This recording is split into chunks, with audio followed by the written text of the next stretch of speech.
السلام عليكم المتابعين ديالي الغاليين، نتمنى تكونوا بخير وعلى خير في احسن الاحوال. يا ربي يلقاكم الفيديو ديالي بصحه وعافيه وما ناقصكم حتى خير.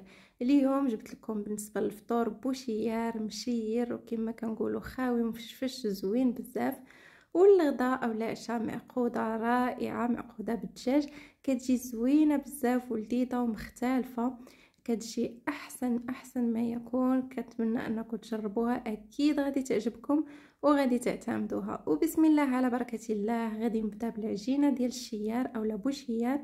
فكناخذ واحد 2 كؤوس ديال الدقيق الابيض، كنضيف عليهم كاس ديال السميد.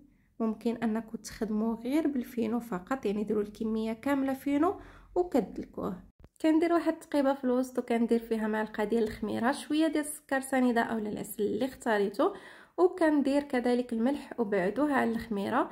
هنا بالنسبه للقرمشه وباش كيبقى لكم بوشيار ملاويش النهار كامل وخا يبقى، كتديروا واحد المعلقه صغيره ديال الزبده حيوانيه وكتعجنوه بطبيعه الحال بالماء دافي او لا بارد. مع هاد الحراره تستعينوا فقط بالماء بارد باش ما يغلبكمش ويخمر دغيا. هنا انا غير فقط في الصباح عجنته، اول حاجه درتها يعني من بعد الصلاه وداكشي عجنته وخليته هو كيبغي يدلك. يعني الا ما عندكش العجانه غادي تعجنيه 10 دقائق وبقاي كتخبطي هكذا من تحت للفوق، يعني كتخبطي وكتدخلي الهواء. والعجينه راكم شفتوا كيفاش كتكون مطلوقه الا بغيتوه يجي مفشفش قطن وفي نفس الوقت مقرمش من برا. وكيف ما قلت لكم راه بهذيك المعلقه ديال الزبده ولا تبقاي حاطه نهار كامل فوق الطبله ما غيلواش، يعني غيبقى زوين بزاف. هنا كنخليه كيرتاح، خليته مشيت كنخدم شغلي عادي. من بعد نص ساعه رجعت العجينه ديالي لقيتها خمرات، فكنبدا كنقرصها صغيره او لا كبيره اللي بغيتو. من الاحسن يكونوا صغار كيجيو يعني خاويين كتر ومجعبين كتر، من هذوك الكبار كيجيو يعني مفشفشين. كنقرصهم بهذا الشكل هذا اللي كتشوفوا حتى كنكمل الكميه كامله. واستعينوا بالزيت ودهنوا سطح العمل ديالكم بالزيت، وما تخافوش منها. راه العجينه واخا كتبان لكم كتلصق، ولكن راه من اسرار النجاح ديالها هو انها تكون هكذا، يعني في هذا القوام هذا مطلوقه بحال العجينه ديال الشفنج. بعد ما قديتهم كاملين كنمشي كنسخن المقله ديالي وكندير فيها شويه ديال الزيت، وكنبدا بالحبه الاولى اللي قرصتها. كنبدا كنحل بهذه الطريقه بالاصابع، ضروري ما كديروا بالاصابع ديالكم وكتمشيو كترميوها طيب. ها نتوما كتشوفوا غير بالاصابع وكتخليوهم هكذا فيهم واحد الفراغات، كترميوهم في المقله اللي سخونه وفيها شويه ديال الزيت وكتخليوهم حتى كيتجعبوا كيتبوقوا وكتقلبوا. نتوما شفتوا كيفاش كيجي راه كيهضر على راسو كيوري راسو براسو. كنبقى كنقلب هكذا حتى كيتحمر لي كامل وكيتجعب بهذا الشكل هذا. ومن بعد كنقدموه بالصحه والراحه، كترافقوه مع عسل وزبده واللي بغيتو كيجي زوين بزاف في الفطور اولا كسكروط. ممكن انكم تقدموه للضيوف ديالكم كذلك، غير ما تنساوش هذيك الملعقه ديال الزبده اللي كديروها لداخل، راه هي اللي كتخليه يعني نهار كامل كيبقى محتفظ على ديك القرمشه ديالو والرطوبيه ديالو في نفس الوقت. بالنسبه للمعقوده قطعت 4 ديال الحبات ديال البطاطا ودرتهم في الماء وغادي نديرهم يتسلقوا. هنا ممكن انكم تستخدموا كوكوط، كيف ما ممكن انكم تستخدموا غير كسرونه عاديه.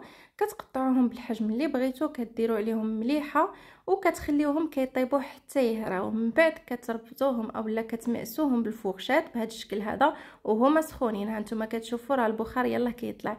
كنزيدوا عليهم هاد التوابل هادو، كنزيدوا الكركم وكنديروا الكمون، كنديروا شويه ديال التحميره الابزار والثومه والكاري اختياري، كندير كذلك قزبر ومعدنوش.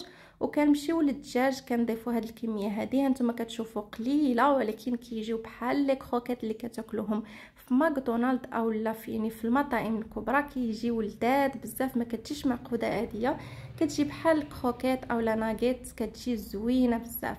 هنا كنبقاو غاديين كنمعسو فيها بهذا الشكل هذا حتى كنخلطوا كلشي وكنكوروا الكويرات على هذا الشكل حتى نكملوا كاع الكميه اللي عندنا. غادي نمشيو كندوزو كنرمضوهم في الفرينه، كنديروا شويه ديال الفرينه في يدينا وكنبقاو كنقادوهم بالشكل المعروف ديال المعقوده. ممكن انكم ديروهم في كيس بلاستيكي، يعني ديروا هذيك العجينه في كيس بلاستيكي وكتسرحوها وكتقطعوها على الشكل ديال الناغيت، كتجي زوينه بزاف. هنا غادي نمشي نديرهم في البيض، يعني كناخذوا بيضه كنخفقوها، كنبداو كنغطسوهم ومباشره كنطيبوهم في الزيت ساخن. ما تكتروش الزيت، يعني ضروري ما انكم يعني تقتصدوا شويه. الزيت راه غالي، ما تكثروش الزيت، راه غير شويه كافي. يعني كتبقاو هذا الشكل هذا هانتوما كتشوفوا، كترميو الحبات ديالكم حتى كيطيبوا من الجنب الاول، كتقلبوهم على الجنب الثاني وانتم كتحمروا فيهم. راه كيجيو زوينين وكيجيو شادين في راسهم بداك الدجاج، كيجمعهم كيجيو بحال كتاكلوا غير الدجاج، وكيجيو يعني خفاف هاد الصيف. يعني من الوجبات الصيفيه اللي ممكن تخدموهم يعني هكا في العشاء.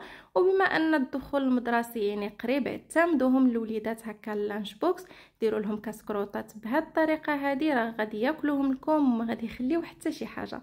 كنقدمهم بهذا الشكل هذا مع لي صوص اللي كنبغي. ونتمنى الفيديو يعجبكم. الى عجبكم كنتمنى تشتركوا في قناتي. انا فاطمه مهوب، سلام الله عليكم.